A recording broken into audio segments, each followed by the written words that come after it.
2019 साली 2 वेळा माझी अँजिओग्राफी करायला लागली आणि त्यावेळेला रक्तपातळाची गोळी चालू झाली, प्लस त्याच्यानंतर बीपीचा त्रास चालू झाला, ऍसिडिटी भयानक होती.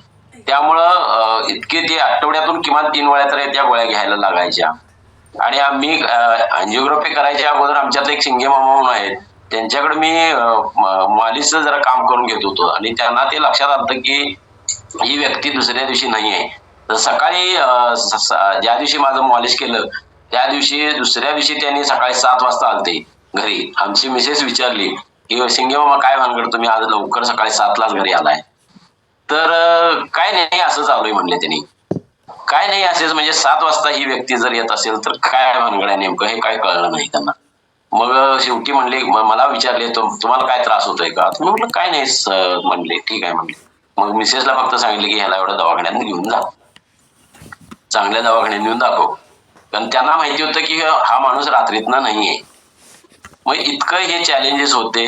प्लस त्याच्यानंतर मला टाचदुखी चालू झाली. टाचदुखी इतकी होती की म्हणजे एकावर एक फ्री जे मिळतंय ते हे तर मिळत गेलं मला.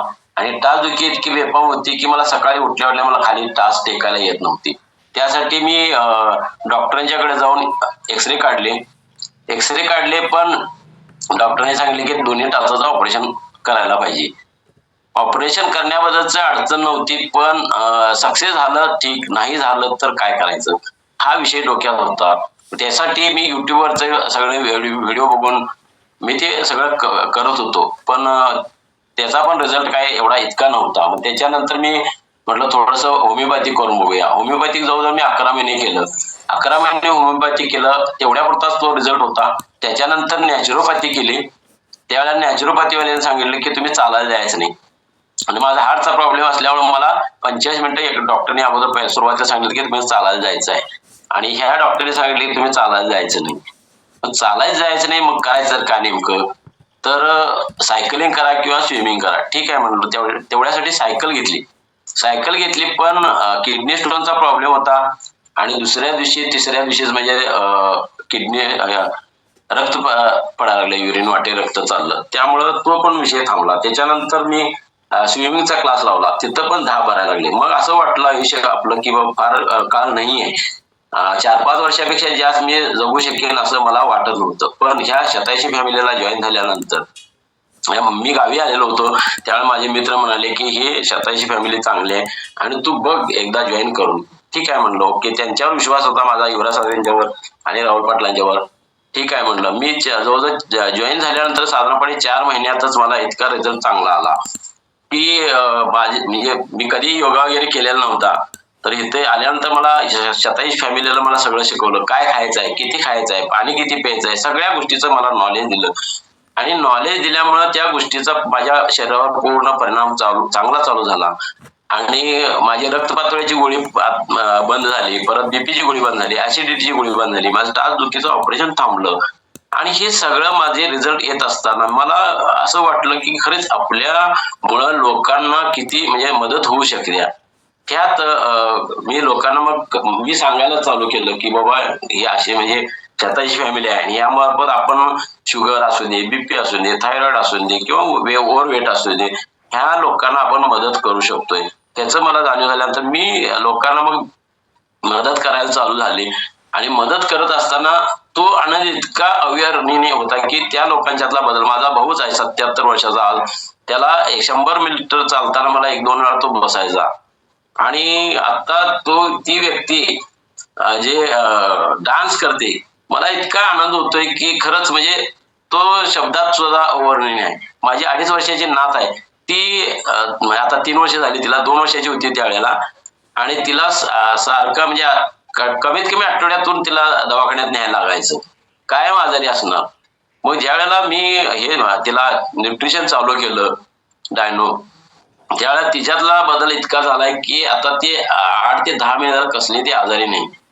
आणि परवा आम्ही काश्मीरला गेलतो, त्यावेळेला ती पूर्ण भिजली होती. मला असं वाटलं की ही आता आजारी पडणार, पण काही तिला झालं नाही.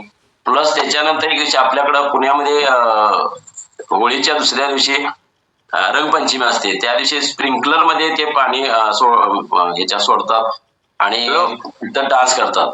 तर तिथं डान्स करत असताना ती मुलगी इतकं तिथनं हलनाच अजिबात. आता म्हटलं ही पोरगी आजारी पडणार असं वाटलं त्यावेळेला. पण तिला म्हणजे खरंच म्हणजे तिची इम्युनिटी पॉवर इतकी वाढली आणि माझे सुद्धा तसं म्हणजे झालं की 1-1.5 किलोमीटर मी चालताना मला त्रास व्हायचा किंवा जिनं चढताना पण मला मी हात टेकून टेकून टेकून चालत होतो. आज रोजी एकदम म्हणजे जिनं चढताना मला त्रास होत नाही किंवा उतरताना त्रास होत नाही. प्लस 6 किलोमीटर जरी जाऊन आलो तरी मला कुठल्याही गोष्टीचा त्रास होत नाही आणि सकाळची जी एनर्जी लेवल असत्या ती संध्याकाळपर्यंत एनर्जी फुल असत्या.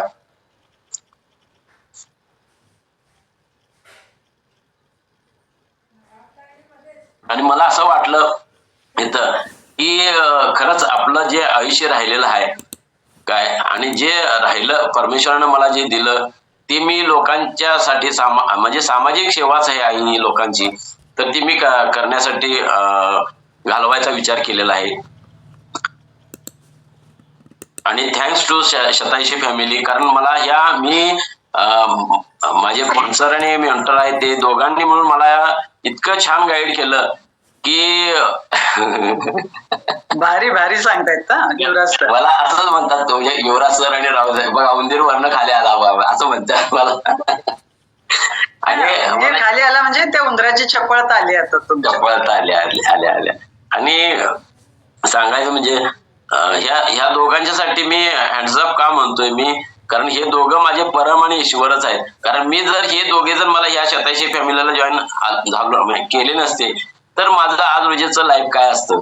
आणि आजचं मी लाईफ जे जगतोय ते ह्या दोघांच्यामुळं. त्यामुळे त्यांच्यासाठी, ताईंच्यासाठी, पद्मजा ताईंसाठी, सगळ्या कोचेससाठी माझं हँड्सअप आहे सगळ्यांसाठी. Thank you madam. ओके, जबरदस्त. विष्णुपंत भोसले सरांची खरंच उंदरासारखी ती चपळता म्हणतो ना तुरु तुरु, अगदी तसे जिने चढतात उतरतात या वयात